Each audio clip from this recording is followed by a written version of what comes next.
এইবাৰ পৰীক্ষাত এটা নতুন দিশ আমি সংলগ্ন কৰিছো আগতে পুলিচতো কৰো যে এইবাৰৰ পৰা নেগেটিভ মাৰ্কিংৰ এটা সিস্টেম হ'ব অৰ্থাৎ ভুল উত্তৰ কৰিলে মাৰ্কিংটো নেগেটিভ হ'ব কিদিনাখন মই ফেসবুকত কৈছিলো তাৰ পিছত আপোনালোকে বহুতে প্ৰচাৰো কৰিছে এইবাৰৰ যেটো পৰীক্ষা ই অলপ খুব এটা challenging exam hobo je particular eta subject of 11 lakh porikharthi porikha dibo ami jetia metric porikha pato highest amar candidate hoy 5 lakhs 11 lakh porikharthik loi porikha patar record UP baddi kuno state or ajileke nai kan UPI konoba porikha 18 lakh candidate hoy teolokor জনবসতি বহুত কিন্তু অসমত 11 লাখৰ কোনো পৰীক্ষা আজিলৈকে কেতিয়াও কোনেও অনুষ্ঠিত কৰাৰ প্ৰয়োজনীয়তা অহাই নাছিল এইবাৰ আমি নিযুক্তিত এটা দিশ আছিল যে এবাৰ আমি ফিজ লোৱা নাছিল অৰ্থাৎ পৰীক্ষা দিয়াৰ কাৰণে কোনো ফৰ্ম ফিল আপৰ কাৰণে কোনো মাসুলৰ প্ৰয়োজন নাছিলে সেই কাৰণে নাম্বাৰটো বাঢ়িলে দ্বিতীয়তে ফাৰ্স্ট পৰীক্ষাটোত যেটো এটা মানুহে ট্ৰান্সপাৰেন্সি দেখিলে স্বচ্ছতা দেখিলে যে দুখিয়া লৰা ছোৱালীয়ে নিযুক্তি পাইছে হিউ প্ৰেৰণা যোগালে তাৰ ফলত 11 লাখ ক্যান্ডিডেট হৈ গল মই ইমান আশা কৰা নাছিলো পৰীক্ষা পতাটো আমাৰ বাবে এটা খুব চ্যালেঞ্জ হ'ব ডিসি সকলেও সেন্টাৰ কৰিব পাৰিব নোৱাৰিব তেওঁলোকেও যথেষ্ট কষ্ট কৰিব লাগিব যি নহক আমি আগবাঢ়ি গৈ থাকিম আৰু সময়ে সময়ে যি ডেভেলপমেন্ট হয় আপোনালোকক জনাই থাকিম পুলিচ শিক্ষক বা হেলথ ডিপাৰ্টমেন্টৰ প্ৰবলেম নাই প্ৰবলেমটো অকল এই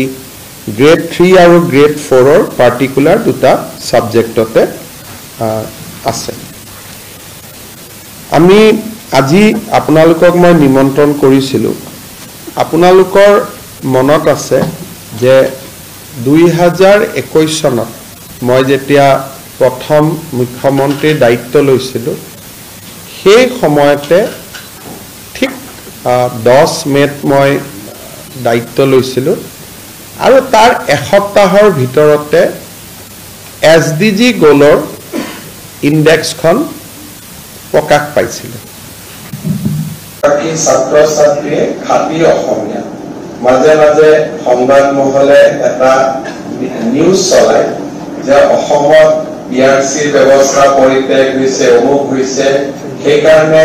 অসমত বাহিৰৰ পৰা অহা ৰাজ্যৰ যুৱক যুৱতীক ৰঙা দলিচা পাতি দিয়া হৈছে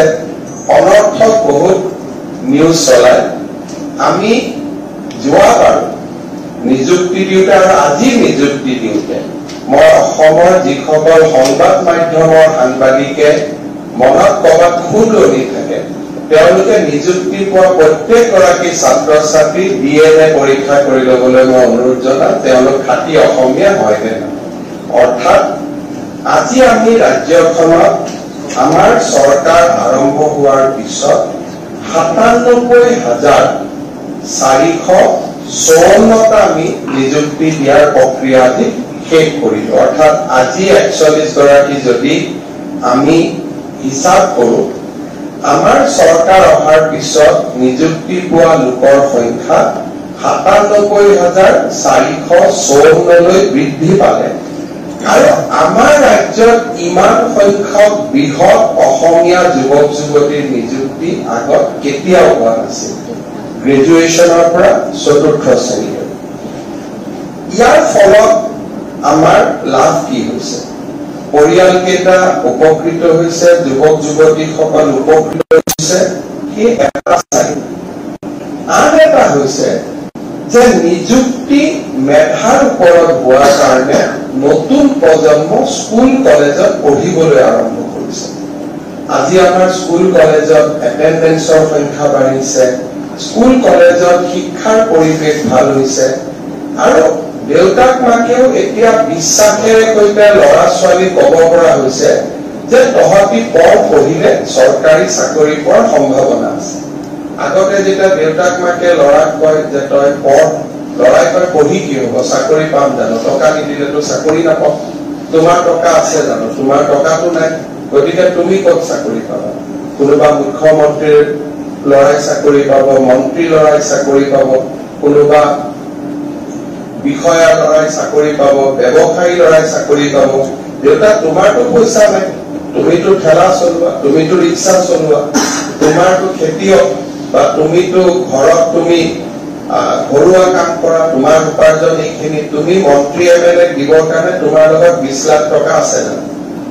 সেই প্ৰশ্নটোৰ দেউতাক মাকে উত্তৰ দিব নোৱাৰিছিল আৰু ল'ৰা ছোৱালী পঢ়াৰ প্ৰতি যিটো ধাউতি থাকিব লাগিছিল সেই ধাউতিটো কমি কমি গৈ আছে।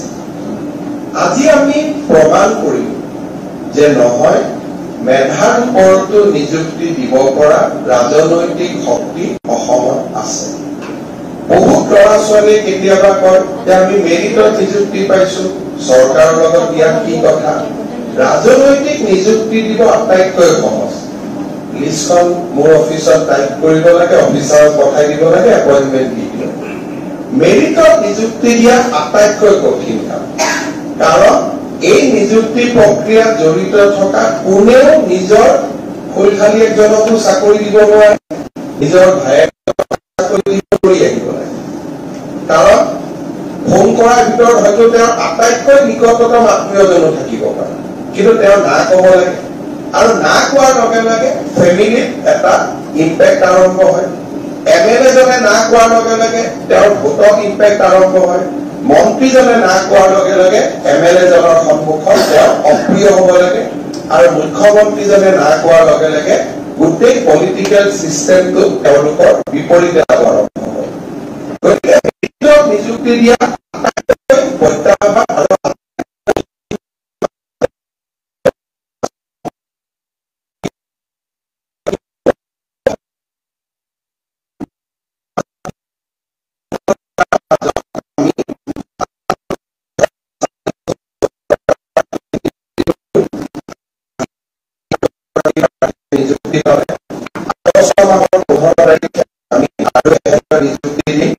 আমাৰ লক্ষ্য যে 1 লাখৰ সীমা পাৰ হৈ আমি যাতে 1.5 লাখত গৈ শেষ কৰিব পাৰো। অৰ্থাৎ মোৰ মুখ্যমন্ত্ৰীৰ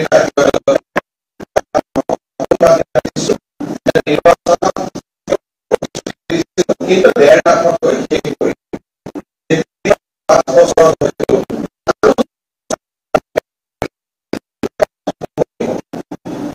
এই মহান জড়িত মোৰ সকলোৰে প্ৰতি এটাই অনুৰোধ, আগতে এটা সময় আছিল চাকৰি মানুহে টকা পইচা দি পোৱাৰ কাৰণে চাকৰিটোক মানুহে কি ধৰণে পবিত্ৰতাৰে গ্ৰহণ কৰিব লাগে তেনেকে পবিত্ৰতা দি গ্ৰহণ নকৰিছিল। আজি মেৰিটত চাকৰি পোৱাৰ পিছত আমাৰ নিজৰ কামটো বা আমাৰ নিজৰ কৰ্তব্যটো আমি অত্যন্ত পবিত্ৰতাৰে সৈতে গ্ৰহণ কৰিব লাগে। অধ্যাপক অধ্যাপিকা এটা জেনেৰেশ্যন আছিলে, অধ্যাপক অধ্যাপিকাক তাক সকলোৱে সন্মান কৰিছিল। মাজত এটা জেনেৰেশ্যন আহিলে য'ত প্ৰশ্নবোধক চিন আহিলে। যেতিয়াই মই টেটৰ শিক্ষকৰ নিযুক্তি দিওঁ বা কলেজৰ অধ্যাপক অধ্যাপিকাৰ মই নিযুক্তি দিওঁ, মই এটাই কথা সকলোকে অনুৰোধ কৰোঁ যে আমাৰ বৃত্তিটোৰ ওপৰত, অধ্যাপক অধ্যাপিকা শিক্ষক শিক্ষয়িত্ৰীৰ ওপৰত যাতে ৰাইজৰ আস্থাৰ উভতি আহে, সেইকাৰণে আমি সকলোৱে যাতে অত্যন্ত পবিত্ৰ মন লৈ ছাত্ৰ ছাত্ৰীসকলৰ কল্যাণৰ বাবে এই কামত যেন আমি নিজক নিয়োজিত কৰোঁ। ছাত্ৰ ছাত্ৰীসকলে শিক্ষাৰ লগতে ক্ৰীড়া সংস্কৃতি আদি কামতো বা আদি